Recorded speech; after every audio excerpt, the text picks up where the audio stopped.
silakan duduk. Mungkin ada yang bisa saya bantu.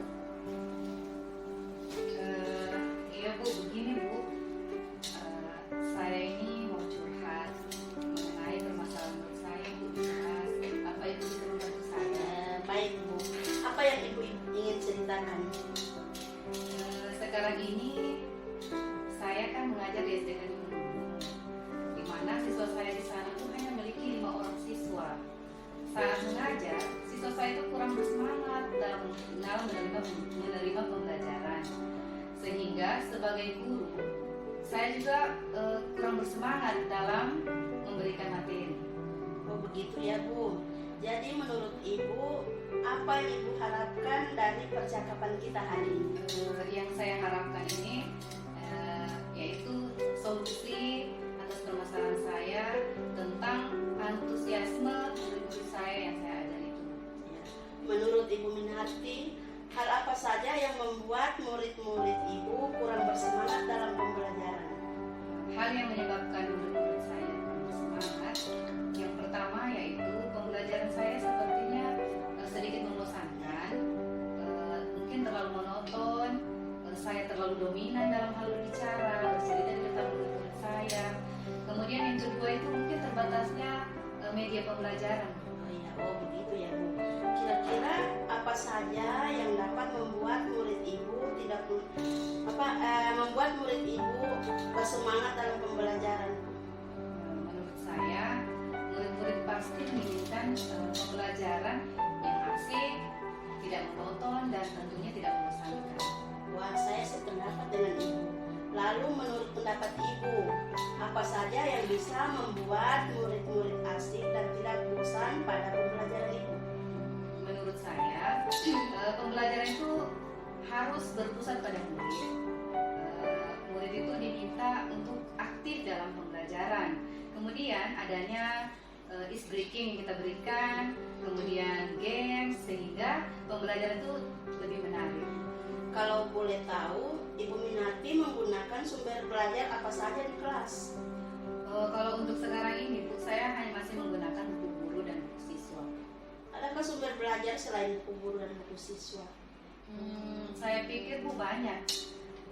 Sumber belajar seperti video YouTube, kemudian internet, atau mampu memberikan pertanyaan untuk mengarahkan coach dalam mengambil keputusan sebagai bentuk tanggung jawab dan komitmennya. Terima kasih. Wassalamualaikum warahmatullahi wabarakatuh.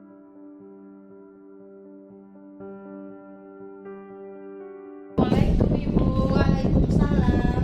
Bagaimana kabarnya hari ini? Alhamdulillah baik. Sibuk apa ini? Ya Bu, ini lagi sibuk tentang pelaksanaan AMBK. Ayo kita ke dalam dulu. Oh iya, mari. Mari Bu, silakan duduk.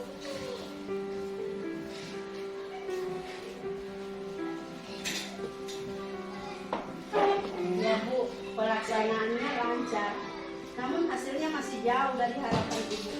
Nah, sekarang bertemu Ibu.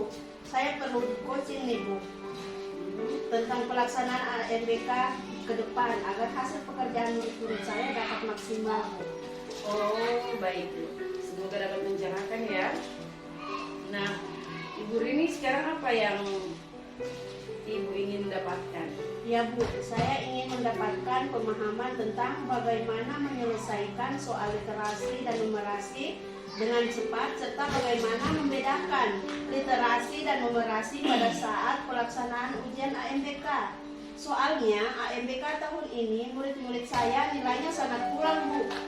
Saya ingin tahun depan murid-murid saya pada saat ujian AMBK berhasil. Oh, jadi sekarang Ibu ini murid-muridnya tahun depan berhasil ya Bu? Iya. Iya. Ibu ingin mengetahui cara cepat serta cara membedakan literasi dan numerasi yang bagaimana Bu? Yang Ibu maksudkan? Begini Bu, sebelum pelaksanaan AMBK kemarin, saya bersama teman-teman guru sudah membantu murid-murid bagaimana cara menjawab soal literasi dan numerasi agar mereka dapat menyelesaikan sesuai dengan waktu yang ditentukan, serta menjawab soal berdasarkan pertanyaannya. dan mengajarkan kepada murid tentang perbedaan literasi dan numerasi. Tetapi karena waktunya habis, sulit memahami literasi dan numerasi, dan soal yang dijawab tidak sesuai harapan, Bu. Oh, saat Bapak dan rekan guru lain membantu murid mengerjakan soal literasi dan numerasi, sebelumnya bagaimana, Bu? Saya dan rekan lain membantu murid dengan cara memberikan pemahaman terhadap literasi dan numerasi, memberikan contoh-contoh soal yang ada agar mereka dapat membedakan soal literasi dan numerasi, dan mengerjakan soal sesuai waktu yang ditentukan, Bu. Cara mengerjakan dan membedakan soal literasi dan numerasi yang Ibu ajarkan itu seperti apa, Bu? Ya, jadi dengan menjelaskan. Menurut pengamatan saya tentang coach dan coachee, sudah baik dan sudah mencakup semua tahapan-tahapan dalam model kita. Antara lain yaitu yang pertama, tahapan tujuan. Coach telah mampu dalam pembukaan sehingga coachee dapat menyampaikan dengan jelas tujuannya dalam diskusi. Yang kedua, tahapan identifikasi. Coach telah mampu memberikan pertanyaan terbuka dan mampu mengeksplorasi coachee sehingga memberikan respon yang cepat. Coach mampu menggali potensi coachee dan membantu memberikan alternatif dan solusi. Coach telah aktif dalam memberikan tanggapan dan umpan balik. Kemudian yang ketiga yaitu tahapan reaksi aksi, rencana aksi. Coach telah mampu memberikan pertanyaan-pertanyaan terbuka yang reflektif dan mengarah pada pengambilan keputusan secara mandiri oleh coachee. Coach telah mampu membuat coachee mengeksplorasi jawabannya sehingga menjadi jawaban yang spesifik. Yang terakhir yaitu tahapan tanggung jawab. Coach telah mampu memberikan pertanyaan untuk mengarahkan coachee dalam mengambil keputusan sebagai bentuk tanggung jawab dari komitmen. Demikian pengamatan saya.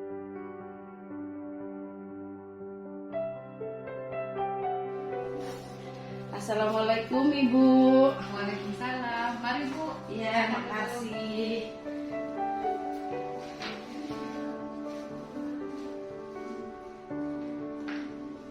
Ada apa ini, Bu ya? Kelihatannya lagi ada yang dipikirkan. Namanya kelihatan ya, Bu ya. Iya nih, Bu, saya punya sedikit masalah yang buat saya pusing. Oh iya, mungkin Ibu bisa ceritakan kepada saya. Siapa tahu saya bisa membantu. Boleh, Bu, kalau Ibu punya waktu buat mendengar dan membantu saya. Ya, kebetulan saya sudah selesai mengerjakan tugas. Baiklah, Bu. Kalau Ibu punya waktu, boleh saya sharing-sharing pendapat kan sama Ibu? Dengan senang hati, Bu. Ya, mari Bu, kita bicara sambil duduk di sini saja ya, Bu ya. Santai ya, Bu ya. Ya.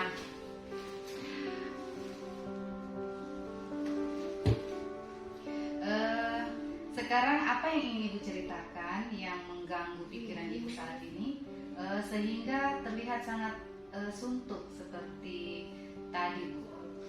Begini, Bu, belakangan ini keadaan kelas saya saat ini kurang nyaman. Ya. Sepertinya anak-anak sudah bosan dengan kegiatan yang sering saya lakukan dalam kelas. Jadi saya ingin sharing sama Ibu bagaimana solusinya biar keadaan kelas itu baik lagi, anak-anak itu mulai antusias kembali dan lebih bersemangat dalam menerima pelajaran. Oh, gitu ya. Jadi Ibu merasa bahwa anak-anak itu sudah bosan dan kurang antusias ya dalam belajarnya, begitu ya, Bu? Iya, benar Ibu. Maka dari itu saya ingin sharing dengan Ibu bagaimana solusinya agar bisa mengembalikan atau memecahkan masalah yang saya hadapi sekarang ya. Terus apa lagi, Bu?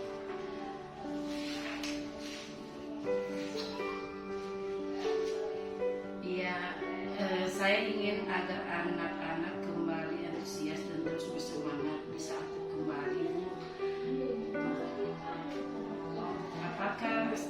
yang saya lakukan itu salah atau bagaimana ya, sehingga antusias dan semangat anak-anak itu tidak seperti dulu. Mereka sudah mulai bosan dengan pembelajaran di kelas. Begini, tujuan ibu itu sudah bagus. Baiklah, ibu bisa melanjutkan ceritanya. Saya itu Menurut pengamatan saya tentang coach dan coach itu sudah baik dan sudah mencakup semua tahapan-tahapan dalam model Tirta. Antara lain yaitu tahapan tujuan. Coach telah mampu dalam pembukaan sehingga coach dapat menyampaikan dengan jelas tujuannya dalam diskusi. Tahapan identifikasi. Coach telah mampu memberikan pertanyaan terbuka dan mampu mengeksplorasi coach sehingga memberikan respon dengan cepat. Coach mampu menggali potensi coach dan mampu membantu memberikan alternatif dari solusi. Coach dan coach telah aktif dalam memberikan tanggapan dan umpan balik. Tahapan rencana aksi. Coach telah mampu memberikan pertanyaan-pertanyaan terbuka yang reflektif dan mengarah pada pengambilan keputusan secara mandiri oleh coach. Coach juga telah mampu membuat coach mengeksplorasi jawabannya sehingga menjadi jawaban yang spesifik. Kemudian tahapan tanggung jawab. Coach telah mampu memberikan pertanyaan untuk mengarahkan coach dalam mengambil keputusan sebagai bentuk tanggung jawab dan komitmennya. Terima kasih, itulah hasil pengamatan dari saya.